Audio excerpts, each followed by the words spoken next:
બંનેમાં વહી જાય તો ક્યાં વહી જાય અને પાછી આવે તો એટલે ઈ એક્સપિરિયન્સ કેવી રીતે એમાં શું ભેદ થાય? એટલે હાજરી છે ને એ તો શાશ્વત છે. હવે હાજરી વહી ગઈ એનો અર્થ એટલો જ કે સ્મૃતિના ભૂત અને ભવિષ્યના વિભાગની હારે જોડાઈ ગયું. ભૂત અને ભવિષ્યના વિભાગ સાથે આઈડેન્ટિફાઈ થઈ ગયું. આઈડેન્ટિફિકેશન જે થઈ ગયું એને આપણે હાજરી વહી ગઈ એમ કહી છીએ. અને એ આઈડેન્ટિફિકેશન થોડી વાર માટે છૂટે છે એટલે આપણે એમ કહી છીએ કે હાજરી થઈ ગઈ. એટલે એટેન્શન તો હોય છે પણ એટેન્શન ભૂત અને ભવિષ્ય સાથે જોડાઈ જાય છે ને ઈ છે આપણને. એટલે હાજરી તો ન્યાય છે કારણ કે એ હાજરી વગર ભૂત ને ભવિષ્યનું અસ્તિત્વ નથી. એની હાજરીથી ભૂત અને ભવિષ્યનું અસ્તિત્વ છે. ભૂત અને ભવિષ્ય તો કલ્પના છે. ભૂત એટલે વયું ગયું, ભવિષ્ય એટલે આવવાનું છે. કલ્પના, બે વસ્તુ કલ્પના છે. એક ડેડ છે, એક કલ્પના છે. એટલે એ કોઈ સાચી વસ્તુ નથી પણ ડેડ ને કલ્પનાને આને હાજરી દ્વારા એને જાણે કે એનું અસ્તિત્વ હોય એવું મળે છે, જીવન મળે છે.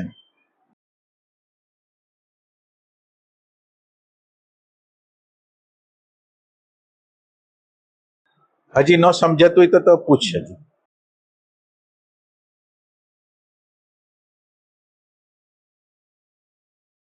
મારું ધ્યાન નહોતું એમ આપણે બોલી ને. એટલે મારું ધ્યાન નહોતું એટલે મારું ધ્યાન હતું એ ભૂત ભવિષ્યમાં ક્યાંક વયું ગયું હતું. બરાબર. બીજું એમાં કઈ નથી.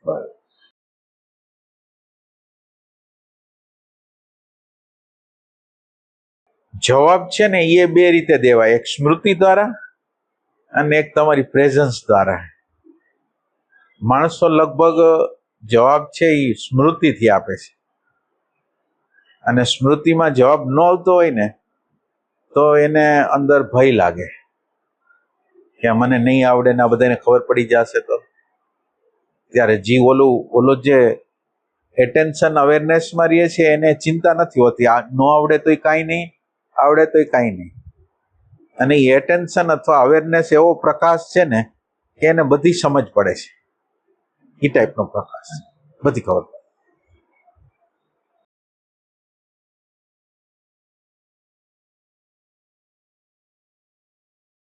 એટલે તું માનો કે કોઈ પ્રશ્ન મને પૂછે છે તો પ્રશ્નમાં હું પાછળ નથી જતો, પ્રશ્નની સામું જોઉં છું અને પ્રશ્નની સામું જોઈને જવાબ આપું છું. એટલે તમે સ્મૃતિમાં જાઓ તો એક અલગ વસ્તુ થઈ ગઈ, તમે અત્યારે હાજર છો ને હાજરીમાં જોવો છો, એ ટાઈપની વસ્તુ. હું એવું કેવી રીતે કરી શકું? એટલે મને તમે કોઈ પ્રશ્ન કરો તો મારે જવાબ તો એક પ્રકારે સ્મૃતિમાંથી જ આવે છે. તો એ લાઈવ પ્રેઝન્સમાંથી જવાબ આપવો હોય તો એ કેવી રીતે થાય? એટલે તું જ્યારે જવાબ દેશ ને ત્યારે એટલે જવાબ તમને આપવાનો ન હોય, કોઈ પણ પ્રશ્ન આવી જાય તો એનો નિકાલ કરવો હોય તો આપણે જનરલી પાસ્ટ ડેટામાં કે એમ કે ભાઈ આવું થાય તો આમ કરવાનું. એટલે શું થાય છે ના, એટલે તું જે કરે છે એના દ્વારા શું થાય છે? દાખલા તરીકે કોઈ પ્રશ્ન થયો જીવનનો અને તમે પાસ્ટમાં જાઓ છો, પાસ્ટ પોતાનો કલર ચડાવીને એને જોવે છે, ભયથી જોવે છે, સિક્યુરિટીની દ્રષ્ટિથી જોવે છે, શું થશે એની દ્રષ્ટિથી જોવે છે. એટલે ફેક્ટ જે છે એ દેખાતું જ નથી, ફેક્ટને જોવા જ દેતું નથી. તમારું જે ભૂતકાળનું પરસેપ્શન છે એને કલર કરાવી દે છે. હવે કેવી રીતે જોઈ શકે પ્રશ્નને? એટલે હવે જરૂર તમારી એવી છે કે તમારે ભૂતકાળને સાઈડમાં રાખો, અત્યારે ફેક્ટ શું છે ફેક્ટને જોવા. ફેક્ટને જોવા માટે તમારી હાજરીની જરૂર છે. અને પછી હાજરી છે ને પ્રકાશ રૂપે પ્રગટ થઈ જશે. પછી એક સમય આવશે ને એ પ્રકાશનું કામ કરશે, જ્ઞાનનું, સમજનું કામ કરશે.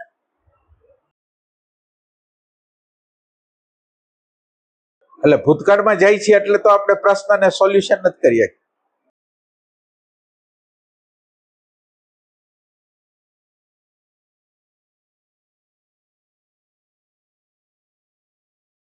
માનો કે એક વ્યવહારનો પ્રસંગ છે, ખેતર તમે લ્યો છો તો ખેતરની અંદર બધી વસ્તુ ચોખ્ખી વ્યવહારિક રીતે બધી વસ્તુ ચોખ્ખી હોય ને એ લેવાય, અને આપણે ચોખ્ખી હોય એ લેતા નથી.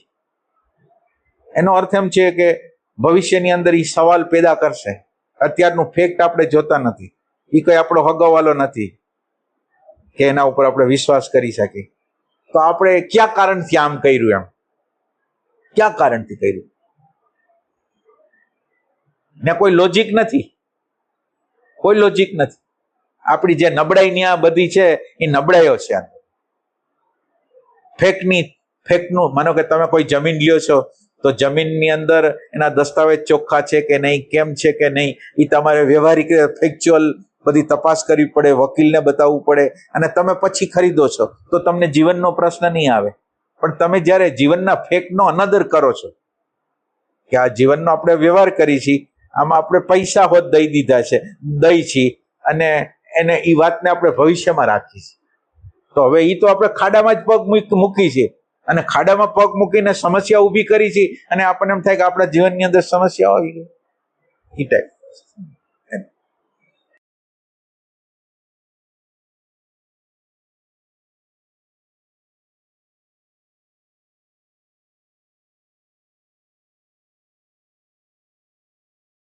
તમારી પ્રેઝન્સ છે ને એ દુનિયા પેદા કરે છે. આખું વર્લ્ડ જે પેદા કરે છે તમારી હાજરી પેદા કરે છે. એટલે હાજરીની અંદર એવી તાકાત છે. આ દુનિયામાં બીજી કોઈ રિયાલિટી જ નથી. જેટલી દેખાય છે એટલી કોઈ રિયાલિટી જ નથી, એનું કોઈ અસ્તિત્વ જ નથી. અસ્તિત્વ તમારી હાજરી સિવાય કોઈનું નથી.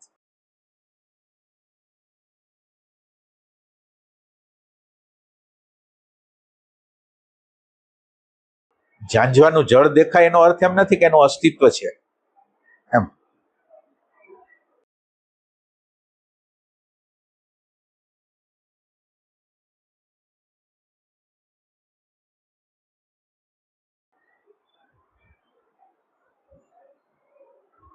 પ્રેઝન્સમાં દેખાય છે એ મહત્વનું નથી. પ્રેઝન્સ પોતે શું છે એ ઇન્ક્વાયરી અથવા પ્રેમ છે ને એ મહત્વપૂર્ણ છે. એટલે પ્રેઝન્સ છે એ આપણને માનો કે હાજરી પુરાવી દે એટલું સફિશિયન્ટ. એ હાજરીનો અર્થ, હાજરી જે હાજરી કહેવામાં આવે છે એ હાજરી શું છે? એ હાજરીને આપણે જોઈ શકી એમ.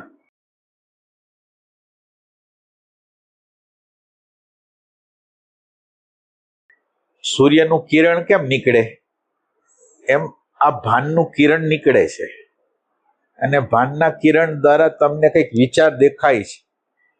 આપણી શોધ તો ભાનનું કિરણ જ્યાંથી નીકળ્યું છે એ શું છે? ભાનના કિરણ દ્વારા, એ ભાનનું કિરણ જ્યાંથી પ્રગટ થયું છે એને જોવાનું છે. આપણે ફક્ત આટલી જાગૃતિ નથી રાખવાની, બેગ જવાનું છે, એના સ્ત્રોતને પકડવાનો છે.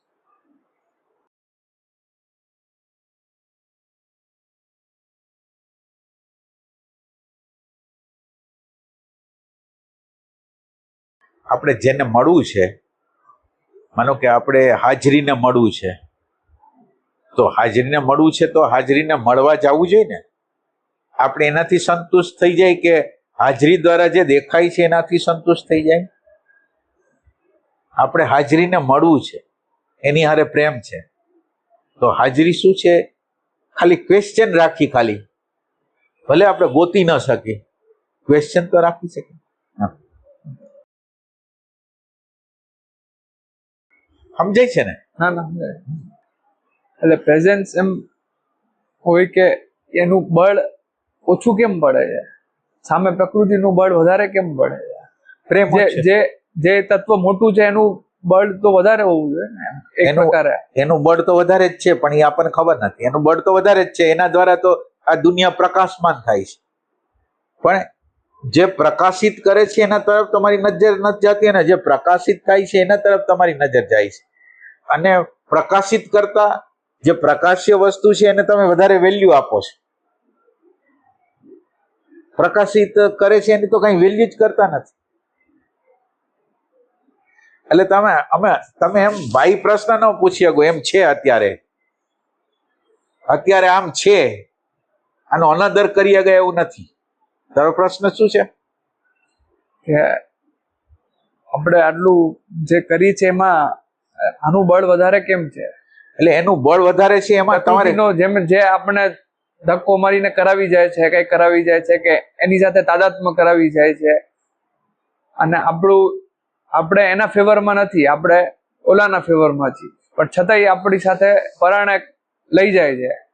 તો એનું બળ તો જે મોટું તત્વ છે એનું બળ વધારે હોવું જોઈએ એ હિસાબે.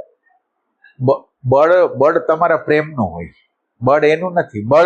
બળ તમારું તમારે એમ પ્રશ્ન કરવો જોઈએ કે મારો રસ બહારની બાજુ કેમ છે, અંદર તમે ઓમ કુદરતને પ્રશ્ન ન પૂછી શકો, તમને પ્રશ્ન તમારે પૂછવાનો હોય કે મારો રસ બહારમાં કેમ છે, મને દુઃખ મળે છે છતાંય બહારમાં કેમ રસ છે.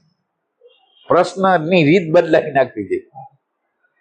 આમાં શું થાય, તમારી કોઈ જવાબદારી નથી, કુદરતે આ કર્યું છે અને ઓની અંદર તમારી રિસ્પોન્સિબિલિટી થાય છે.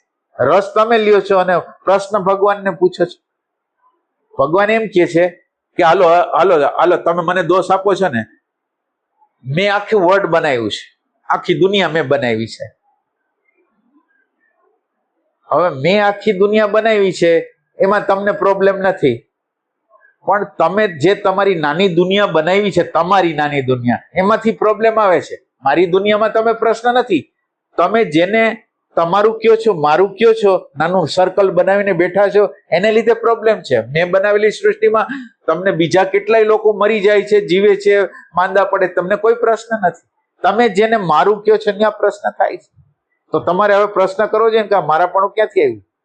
હવે તમે કુદરતને પ્રશ્ન ન કરો. કુદરત કે મેં તો સૃષ્ટિ હરખી રીતે બનાવેલી છે, તમે જ્યાં મારા પણ કર્યું છે ત્યાં પ્રોબ્લેમ છે, તો તમે એટલું કામ કરો. પ્રશ્નમાં શું થાય કે કુદરતનો કોઈ વાંક નથી.